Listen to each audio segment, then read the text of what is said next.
dear beloved, Boss Mike Cervera.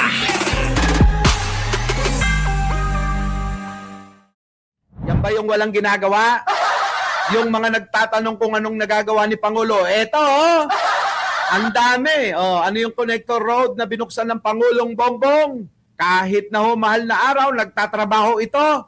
Walang pahinga. Kaya kahit mga yayat, alam nyo, tama yung sinabi niya na handa siyang ialay ang kanyang buhay para sa pagsisilbi sa bayan. Ito ho yung totoo. Yung kay Digong, laway lang yun. Ito, aksyon.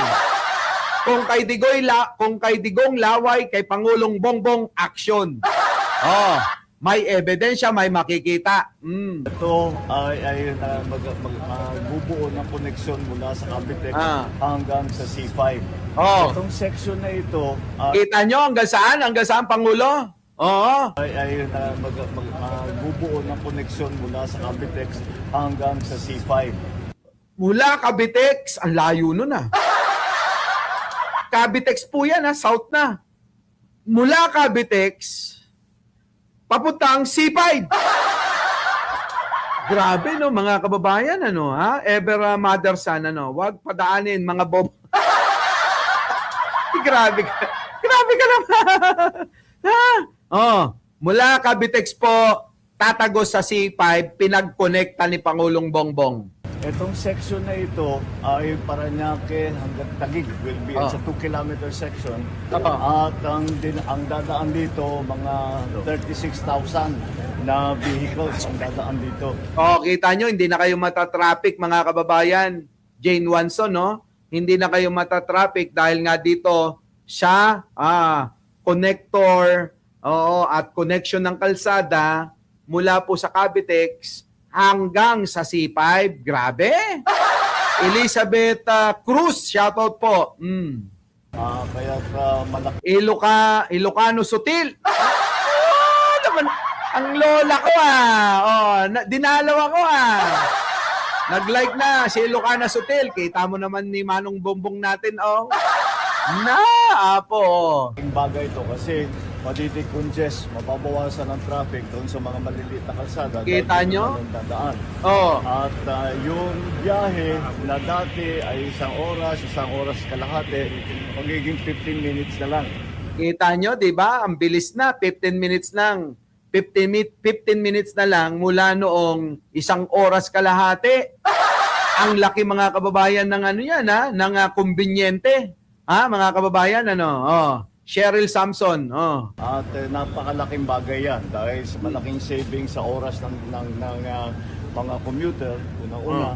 Pangalawa, kagaya ng ating mga laging iniisip ngayon dahil nga sa kaguluhan sa Middle East. Kita nyo, baka sabihin nyo luma na to. Sabi ni Rendelin Licayo, good afternoon, at saka kay Cora Vidal Del Manzano. Ayan mga kababayan, sabi ko sa inyo, kanina lang ho yan. Kanina lang ho. Ito na. Tingnan nyo mga kababayan. Dahil daw saan? Mga commuter, una-una. Pangalawa, kagaya ng ating mga laging iniisip ngayon dahil nga sa kaguluhan sa Middle East, ay napakalaking savings ito sa gasolina, sa crudo, sa fuel. Yan ba yung walang ginagawang kaparaanan para ho tayo makatipid sa crudo at gasolina? Mga kababayan, yung 15 minutes, yung isang oras mahigit na umaandar yung sasakyan, ang dami niyan. Napakalaking natitipid yan. Di ba, mga kababayan? Marilu Dimalanta, pasok.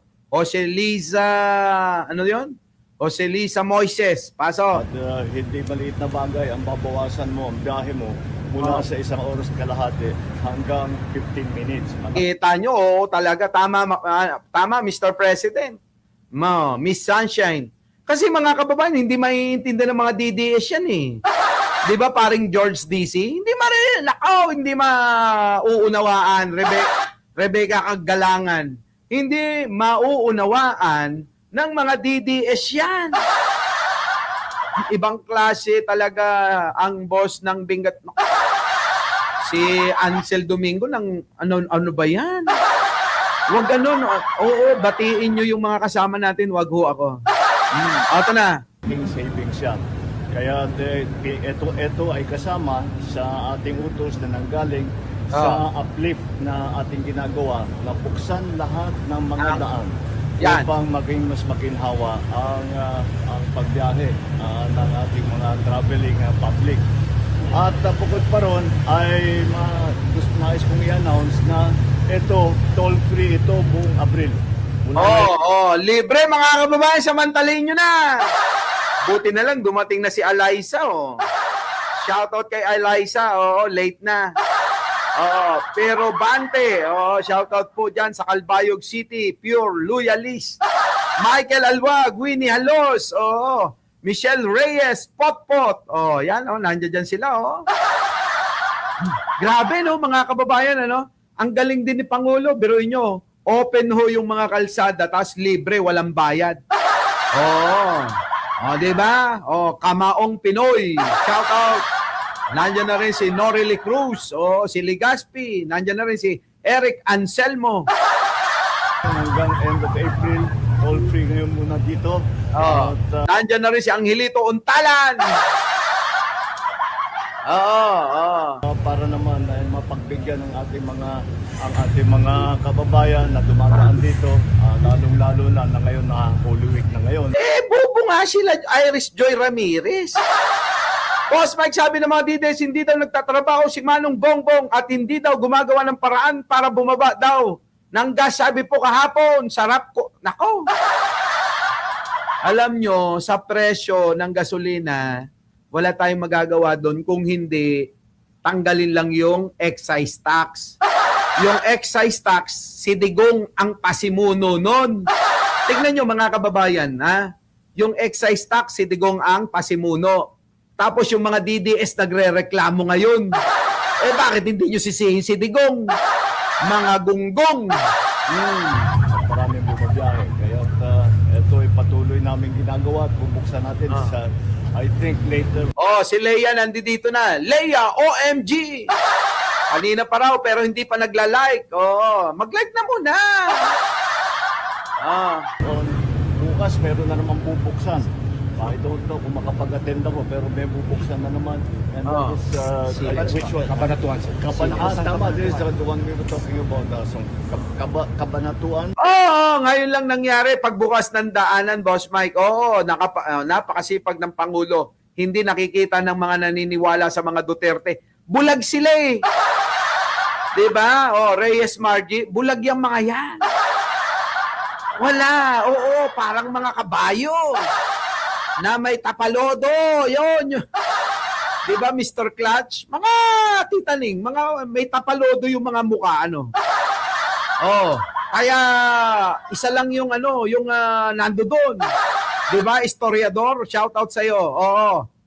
Shout out naman, Boss Mike. Nakasing pogi ko. Dalawa tayo. Lahat na tayo. Bakit dalawa lang tayo? Lahat tayo rito, pogit, magaganda. Sa kabila, titigan mo si Libayan at saka si Banat Bay. Nako. Grabe, parang kambal sila. Ano po, mula tagak po ang kabanatuan. That's another para na naman sa ibang section ng Luzon. Ating binubuksan ito mga Central Luzon. Ito na Southern. So mga kababayan ko, alam nyo na. Diba? Back to work, Boss Mike. Bye. Nako, tignan mo, namigay ka lang tapos bigla ka nang aalis. Ano palagay mo sa akin? Ha? Bayarang lalaki?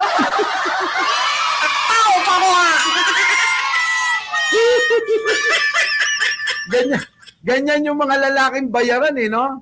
Matapos na matuwa ka, magpakasaya, bigla mo na lang babayaran tapos iiwan ka na. Huwag naman ganun, Eliza. Bayaran. Di ba na? Natawa tayo. Sige, Pangulo, pasok. Ayan ang ating ginagawa, patuloy ating ginagawa. Ito ay suporta, bilang suporta sa ating ginagawa ng mga programa na lumalabas doon sa aming diskusyon sa uplift Oh, yan mga kababayan, Edna Bunaw. Oh, binitin eh, oh. sorry to. Sige na. Joke lang yun. Di ba? Ronald Basibas, shoutout po mga kababayan ko. Nako, ewan ko kung anong mga kailangan pang ipaliwanag dito sa mga ito. Alam nyo naman mga kababayan ng mga DDS, mema lang, di ba? Ang mga pinaniniwalaan, ganito. Yan oh, tingnan nyo. Mga kababayan ko. Tingnan nyo, maipakita lang kunyari na sweet sila kasi naaapektuhan sila kapag sinasabi ko, nasan ang mga picture ninyo na masasaya kayo? Di ba? Sa matatagal na dito, lagi kong sinasabi, meron ba silang maipapakita na kompleto sila, na masasaya sila? Mga kababayan, di ba? Sinasabi ko, wala. Kaya gumawa sila, dahil naapektuhan sila sa sinabi kong ganon, tignan nyo, gumawa ho ng family picture.